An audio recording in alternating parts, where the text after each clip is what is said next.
Alright, so welcome back mga ka-EDC. Ito, may bago na naman tayong budol para sa ating Honda City. Actually, na-open ko na yan. And then, medyo matagal na rin yung package. Ngayon lang tayo nagka-time na maikabit ito. Yan. So, ano-ano nga ba itong mga pinagbibili natin? Yan. So, dito meron tayong cellphone holder. Actually, meron na akong cellphone holder. Then, papakita ko na lang itong bali itong nabili natin is sanction. Yan. Papalitan ko yung meron tayo na nakakabit lang dun sa aircon, Yan. So, mamaya papakita ko sa inyo. So, ito is nabili ko sa halagang 89 pesos. Then, meron din tayo dito. Ito, parang yung protection sa mga pintuan, sa hood. Yan, ito is 25 per set. Yan. May nauna na ako in-install na ito dun sa city natin. Ilagay ko siya sa mga pintuan. Ito ilalagay ko siya sa hood or sa trunk kung saan siya pwede. Ito is nabili ko sa halagang 25 pesos. Yan. Then meron din tayo ditong ito. Yung pinakahawakan sa loob. Yan. So, ito is 2 pieces sa halagang 122 pesos. Yan. So, 4 pieces yung binili ko. And then, ito talaga yung pinaka kailangan natin. Yung dashboard cover. Yan. So, ilalatag ko lang para makita nyo. Yan. So, hopefully, sakto siya, dun sa ating sasakyan. So, ito yung tela niya. Ito yung texture niya sa ibabaw. Then, ito naman sa ilalim. Parang makapit siya na malagkit. Yan. So, ito is nabili ko sa halagang 530 pesos. Yan. So, ikabit na natin yan. Then, ito sa ating Honda City. Pero, syempre, bago yan, intro muna tayo.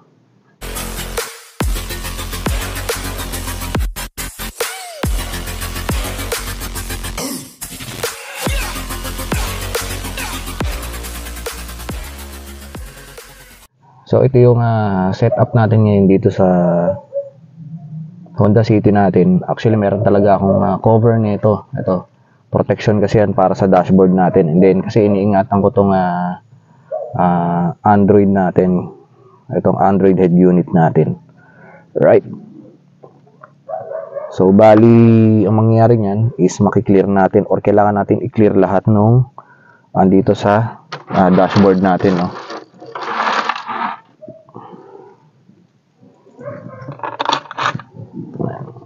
Meron kasi ako dito, ito, yung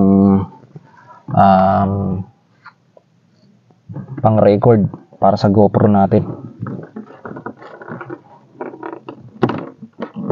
Yeah. So, napan ko na lang ng pwesto to kung saan to magandang ikabit.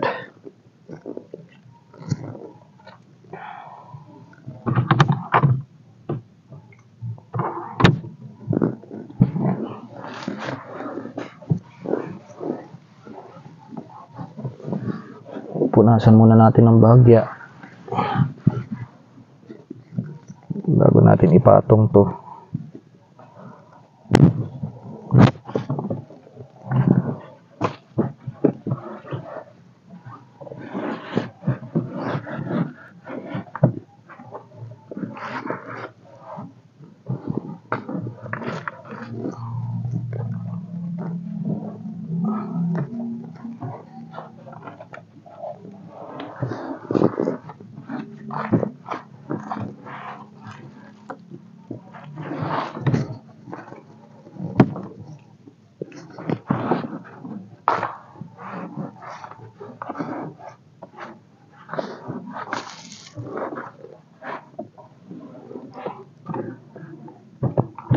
Alright. So, pit na pit talaga siya,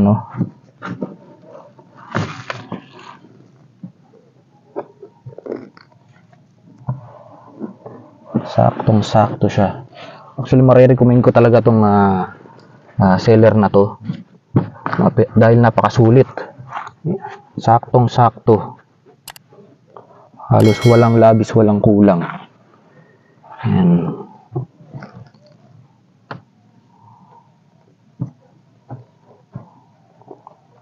Alright.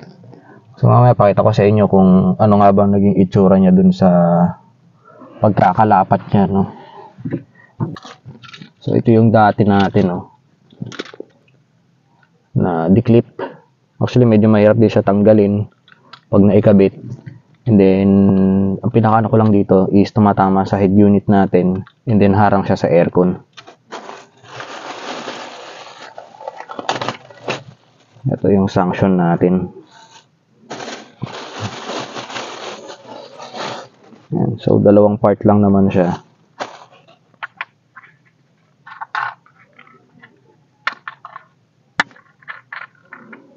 Yan lang, kadali. Yan. So rotatable siya ng ganyan. And then I-extend din siya. So, tapos nagagalaw din siya ng ganito. Yan. Gagalaw siya ng ganito. Na-extend siya ng bagya. Then rotatable siya ng 360 dito. Yan. So hanapan lang natin doon ng pwesto kung saan ba siya magandang ikabit. Tapos ito yung pinakaano niya. Tapos iipitin mo na lang kung gaano ka lapad yung cellphone mo. Yan.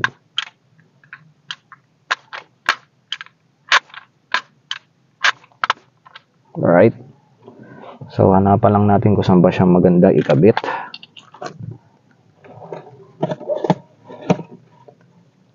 Alright. So hindi ko pa masyado makitaan ng ng pwesto to. So maya-maya tingnan natin kung saan ba natin siya permis na mailalagay na maganda-ganda.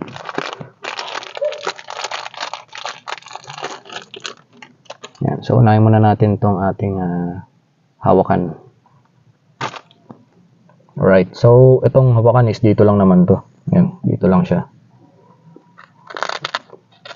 Bali, ganito yung magiging itsura niya.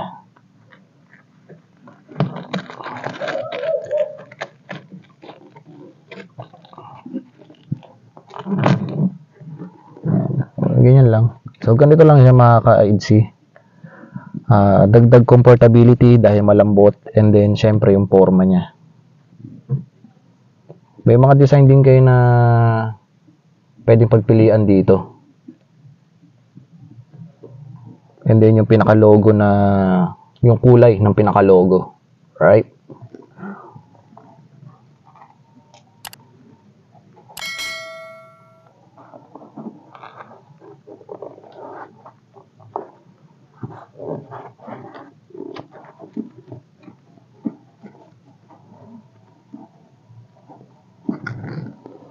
Yun.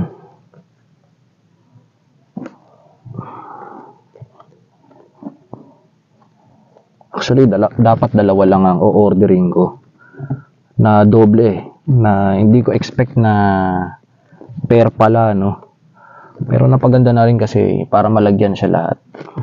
And then, andito na eh. Kaya, okay na rin.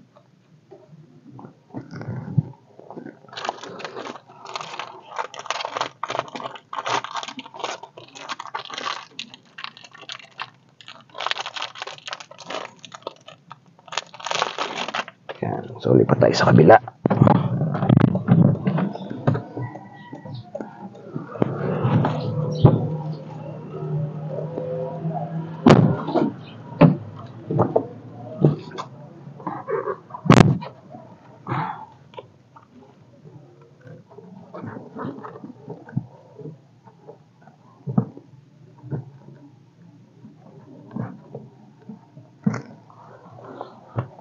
Last.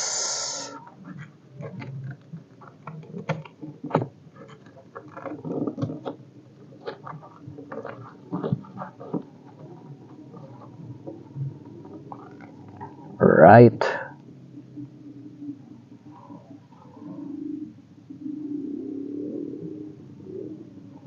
Then, ano pa ba natira? Kakabit natin dyan. So, ito. Kabit na rin natin to.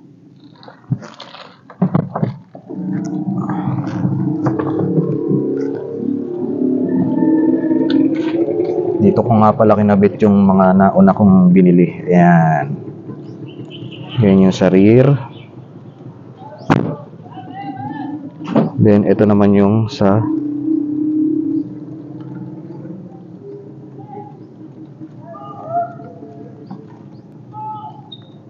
ito. Ayan yung sa front. Ayan. So, ito yung tumatama dyan. Na kahit pa paano is parang forma na protection lang din. Ayan. So, check natin yung sa trunk.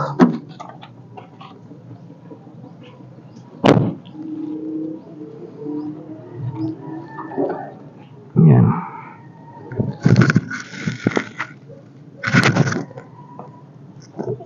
So, dito ko ilalagay yung isa.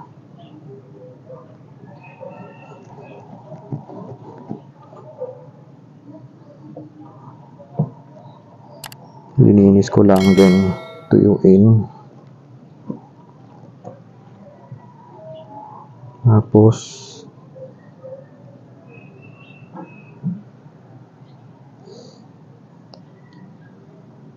i-fill lang natin yung sa double sided niya.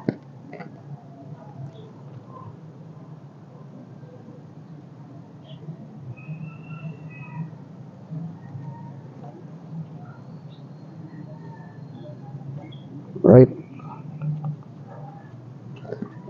So, same thing lang din dito sa kabila.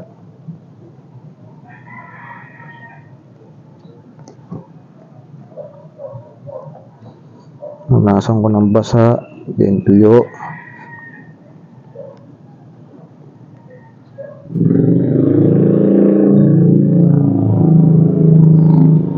Yan.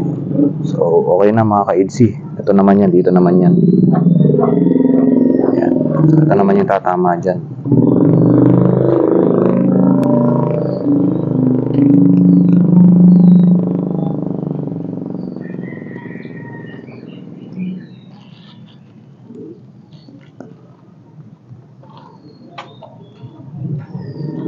So, hanapan pa natin ng pwesto yung dalawa.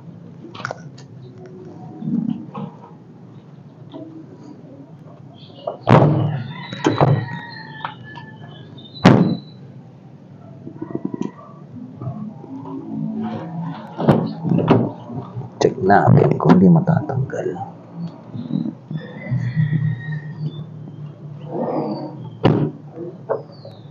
Right. So, dyan na masisira yan.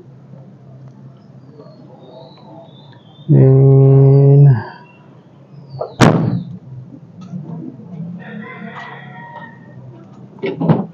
check natin sa hood kung meron ba tayong paglalagyan.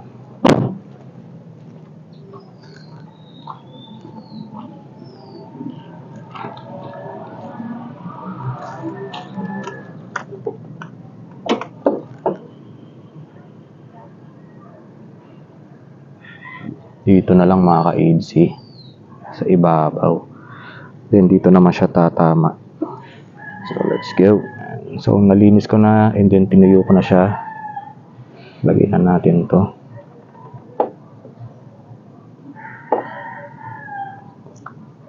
Then itong kabila.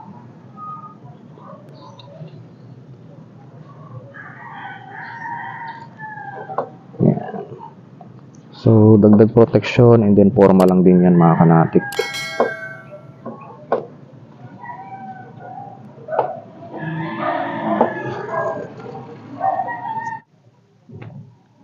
Right, so ito na nga pala yung close look natin para sa ating dashboard cover.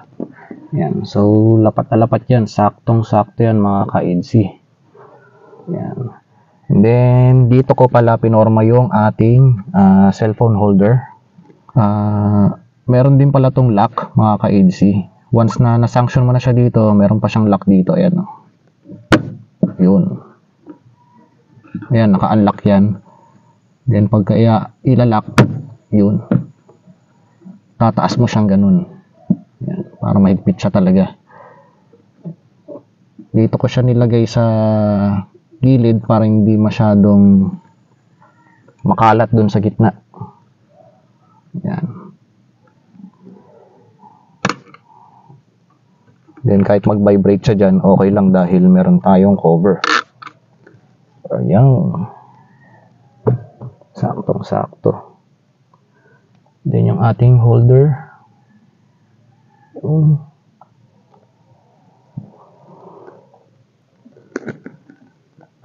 Alright. So hanggang dito na lang mga ka-IDC. Hopefully kahit papano is nakatulong itong video vlog natin for today. So you know the drill. Please like, share, and subscribe. And don't forget to hit the notification bell para lagi kayong updated sa mga videos na i-upload pa natin. Once again, ako ang inyong lingkod, Click Natik, signing off.